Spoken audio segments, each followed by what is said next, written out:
உங்களுக்கு காசு வரக்கூடாது, பேர் வரணும். நான் அப்படி தான் ஆசைப்படுவேன். இந்த புத்தகத்தில் யாராவது இல்லாதப்பட்டவங்க கடை வச்சுருக்காங்க, ஒரு ஷோரூம் ஓப்பன் பண்ணுறாங்கன்னா அவங்களுக்கு ரேப்பரில் போடுங்க. சிஎம் ஃபோட்டோ போட்டுருங்கல்ல, சிஎம் ஃபோட்டோ போட்டதுனால நம்மளுக்கு என்ன காசு வருமா? ₹1 வராது. சிஎம் தருவாரா? ₹1 தருவார். டெக்கான் கோடியில் போட்டதே தரமாட்டார். அப்படியே போட்டு பாதியம் அந்த இடத்துல அவரை போடலாம், அந்த வியாபாரியை. புரியுதுங்களா? நான் திராவிட முன்னேற்ற கழகத்துக்கு மேலே ஒரு நம்பிக்கை வச்சுருக்கேன், ஒரு நல்ல ஒரு இது வச்சுருக்கேன், உயர்வாக நினச்சிட்டு இருக்கேன். பட் ஆனால் நம்ம உங்கள் கூட இருக்கவங்களுக்கு யாருக்காவது நீங்கள் போட்டு இதால் காசு அவங்க சம்பாதிக்கிறாங்கன்னா போட்டு ஒரு 50,000 காப்பி 10,000 காப்பி கிடக்கும் சரி, 50,000 காப்பி கிடக்கும் சரி, நான் தரேன். அது என் சொந்த செலவு நான் பண்ணுறேன். நீங்கள் வந்து அவங்ககிட்ட பணம் வாங்காமல் போங்க, எனக்கு தேவையில்லை. ஆனால் எனக்கு ₹1 வேணும். பதிவு பண்ணிக்கங்க, இதை பதிவு பண்ணிக்கங்க. எனக்கு ₹1 வேணும். ரிச்சர்ட் உங்ககிட்ட சொல்லிக்கல. இப்போது கோயம்புத்தூர் ஒரு ஹெட் ஆஃபீஸ் ஓப்பன் பண்ணிட்டு இருக்காங்க. மாதவரம் போலீஸ் ஸ்டேஷன் எதிர்க்கே ரிச்சர்ட் தியாகம் உங்கள் கூட இருந்தா இவங்க வந்து ஆஃபீஸ் வந்து ஒரு 2 ஆஃபீஸ் உடச்சி ஒரு பெரிய ஆஃபீஸை போட்டுட்டு இருக்காங்க. தியாக இவர் நம்ம கூட வந்து ஒரு எத்தனை வருஷம் இருக்கேன், 7 வருஷமா இருக்கான். தியாக வந்து ரிச்சர்ட் வந்து என் கூட நம்ம ஆரம்பிக்க காலத்துல இருந்திருக்காங்க கூட விட்டாங்க. இவங்க வந்து ஒரு ஆஃபீஸ் போட்டிருக்காங்க. இப்போ all India press club branches கிளை இவங்க போட்டிருக்காங்க. இவங்க ஆஃபீஸ் ஓப்பனிங் நம்ம எல்லாம் போகிறோம். எதுக்காக இதெல்லாம் சொல்கிறோன்னா, நல்ல விஷயம் மட்டும் பயன்படுத்துங்க.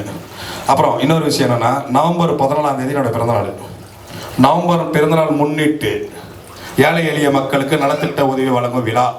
இவ்விழாவுக்கு அனைத்து பத்திரிகை சங்க தலைவர்களும், அனைத்து பத்திரிகையாளரும், காவல்துறை அதிகாரிகளும் வருக என்று வரவேற்கின்ற போடுவோம். இப்போது அதே வந்து மாதம் இல்லாதப்பட்டவர்கள் சொல்லக்கூடாது, நம்மளே இல்லாதப்பட்டவர்கள் தான். இல்லாதப்பட்டவர்கள் சாப்பாடு உணவு ஒரு 1000 பேருக்கு இல்லை ஒரு 500 பேருக்கோ நம்மளால முடிஞ்சது மாதம் தர்றதுக்கு நான் ஏற்பாடு பண்ணியிருக்கேன். வர மாதம் கண்டிப்பாக இது வந்து நான் ஆக்சுவலி வந்து நான் நவம்பர் வந்து 13 லாஸ்ட் இயர் போச்சு 2025 அப்பயே வந்து 13 நான் வந்து பரிமாறும் போது சொன்னேன், நான் மாதம் இது நான் பண்ணியே ஆகணும் அப்படின்னு நான் சொல்லிட்டு இருந்தேன். ஆனால் பண்ணல, மன்னிச்சுக்குங்க. வர மாதம் 14 இங்கே இங்கே இருக்கிறவங்க அனைவரும் எல்லாருமே வாங்க, வந்து நம்ம ஆஃபீஸில் இது நடக்கும். எல்லா தலைமையிலையும் என் சங்கத்தில் இருக்கவங்க எப்படி இருப்பாங்கன்னா, தமிழ் தலைமை பத்திரிகை all India press club, Tamil தலைமை பத்திரிகை all India, Deccan Chronicle all India press club, Times of India all India press club, Polimer all India press club. Polimer டிவியில் இருக்கிறவங்க மெம்பராக இருப்பாங்க, தந்தி டிவியில் இருக்கிறவங்க மெம்பராக இருப்பாங்க, ஒரு சிறிய பத்திரிகை இருக்கவங்க என் சங்கத்தில் மெம்பராக இருப்பாங்க. இப்போ பத்திரிகையாளர்கள் எப்படி நடத்துறாங்க தெரியுமா? சங்கனா என்னவே தெரியாது, சங்கனா என்னன்னு தெரியாது. உங்களுக்கு எக்ஸாம்பிள் சொல்ற, சங்கனா யாரும் தெரியாதுன்னா தெரிஞ்சுக்கங்க. முதல் எக்ஸாம்பிள் பேசட்டுமா? சங்க மீனிங் என்ன தெரியுமா? சங்கம் எதுக்காக நடத்துறாங்க? பத்திரிகை வந்து புத்தகம், சங்கம் எதுக்கு நடத்துறாங்க?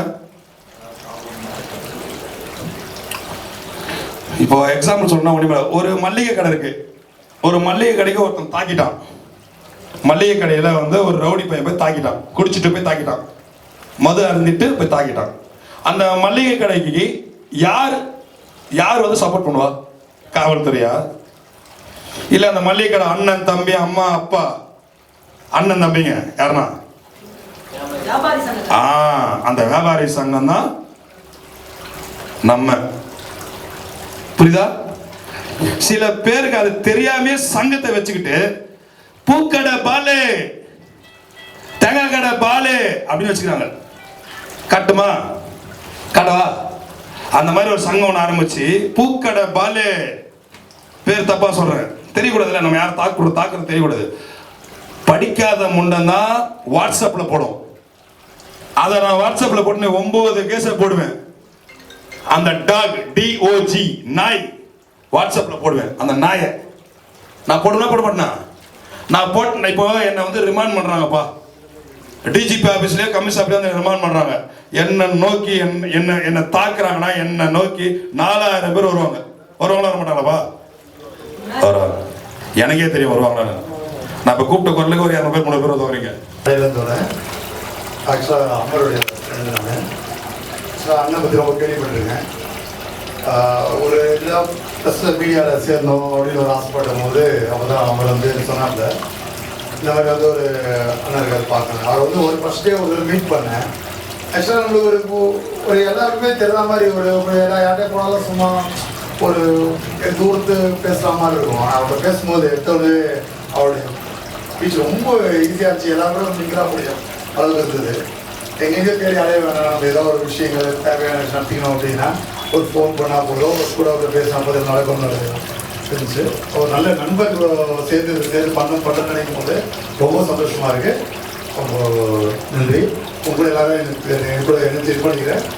உங்களோட சேர்ந்து ஒர்க் பண்ண உதவியாக இருக்கேன். ரொம்ப நன்றி. தேங்க்யூ.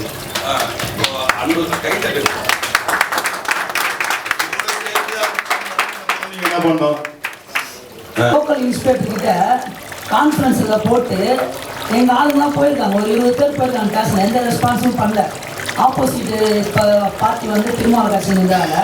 பயந்தாங்க, கேஸ் எடுக்கிறதுக்கு பயந்தாங்க. ஆனால் அண்ணன் ஒரு ஃபோன் பண்ணி கான்ஃபரன்ஸில், அதாவது அந்த ஸ்பாட்டில் கான்ஃபரன்ஸில் போட்டோன்னும் இன்றைக்கி வந்து அவங்க வந்து ரெஸ்பான்ஸ் பண்ணி பேசுகிறாங்க. சார் நாங்கள் நல்லபடியாக பண்ணித்தரோம் சார், ப்ரெஷர் பண்ணாதீங்க, நான் பண்ணித்தரேன்னு சொன்னோடனையும் அந்த ஆப்போசிட்டும் வந்து நான் ஸ்டேஷன் போனேன். ஸ்டேஷன் போனோடனையும் சார் பெருசு பண்ண வேணாம், நம்ம சமூகமாக பண்ணலாம்னு சொல்லிட்டு என்னோட மாமாவோட பையனை கூப்பிட்டு முதல் மதியில் ஒரு மாதிரி அலெக்ஸா பண்ணேன். நம்ம டேகு இந்த இப்போ சொன்ன அந்த தலைவர் என்னை பொறுத்த வரைக்கும் அந்த தலைவர் தான் சொன்ன அந்த டேகு அதனால ஒருத்தனை உயிரியம் காக்கும், அப்படி நம்ம தன்மானத்தையும் காக்கும், நம்மளோட வாழ்க்கை தரத்தை உயர்த்தும். அதை வந்து நம்ம நல்ல வழியில் நிறைய பேர் காதை வச்சு தவறான வழியில் பத்திரிகையில் யூஸ் பண்ணுறாங்க. அது அவமானம் தான் தெரிவிக்கணும். பணம் சம்பாரிச்சுலாம் நாளைக்கு வந்து அண்ணன் சொல்ல மாரி சட்ட ரீதியாக நடவடிக்கை எடுக்கும்போது எந்த ஒரு பத்திரிகை ஆசிரியரும் அவங்க தலையிட மாட்டாங்க. சட்டம் என்னவோ அது நடத்துவாங்க. அதுதான் அவர் சொல்கிறாரு. அதை வந்து நல்லபடியாக அவருடைய பேர் காப்பாற்றுற அளவுக்கு நம்ம வந்து பத்திரிகையாளராக என்னென்ன பண்ணோம் தெரியலையா? மூத்த பத்திரிகையாளர் அண்ணன் சொன்னார்ல, அவர் ஜஸ்ட்டு ஃபோன் பண்ணி அண்ணன் இந்தமாரி ஒரு விஷயம் இருக்குது, இதை எப்படி பண்ணலாம் ஏது பண்ணலான்னு கேட்டு ஸ்டேஷன் போகும்போதோ அண்ணன் சொன்ன அதிகாரி ஆஃபீஸ் போகும்போதோ ஆர்டி ஆஃபீஸ் போகும்போதோ தெரியலன்னா இதுமாரி ஒரு விஷயம் எனக்கு கூப்பிட்டுருக்காங்க, போகிறோம், என்ன பண்ணோம் கேட்டு பண்ணால் அவரோட பேர் புகழும் வந்து எனக்கு முன்னாடி நிற்கணும். இன்றைக்கி வந்து நீங்கள் ஸ்டேஷனில் நான் போவே இல்லை. ஆக்சுவலாக நீங்கள் வர சொன்னாங்க. நீங்கள் வர வேணாம் சார், நீங்கள் நெருங்கியதை நாங்கள் பண்ணித்தரோம்னு சொல்லிட்டு அதிகாரிலாம் இப்போ நடவடிக்கை எடுக்கிறாங்க. எல்லாம் ரெஸ்பான்ஸ் பண்ணுறாங்க. ஆக்சுவலாக நான் கட்சியில் இருக்கேன். ஐயா ஒரு இயக்கம் ஆரம்பித்து ஒரு 2 நாள் முன்னாடி தான் வந்து அண்ணாரிவளத்தில் வந்து சிஎம் சாருக்கு லெட்டர் கொடுத்து, அப்புறம் வந்து பூச்சிமுருகன் சாரையும் ஆர்எஸ் பாரதிக்கு கொடுத்து ஒரு அமைப்பு சார்பாக லெட்டர் கொடுத்து வந்தேன். ஜஸ்ட் அவங்க கூட கால் பண்ணாங்க, நோட் பண்ணிங்க. ஜஸ்ட்டு வந்து அண்ணாரிவளம் போயிட்டு நான் உதவி கேட்கலான்னு போகிறேன். பிஸின்னு சொல்லிட்டு அனுப்பிச்சிட்டாங்க.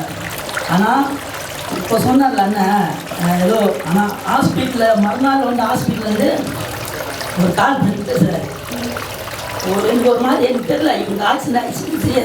நான் ஃபோன் பண்ணி கேட்குறேன், என்னடா பண்ணணும்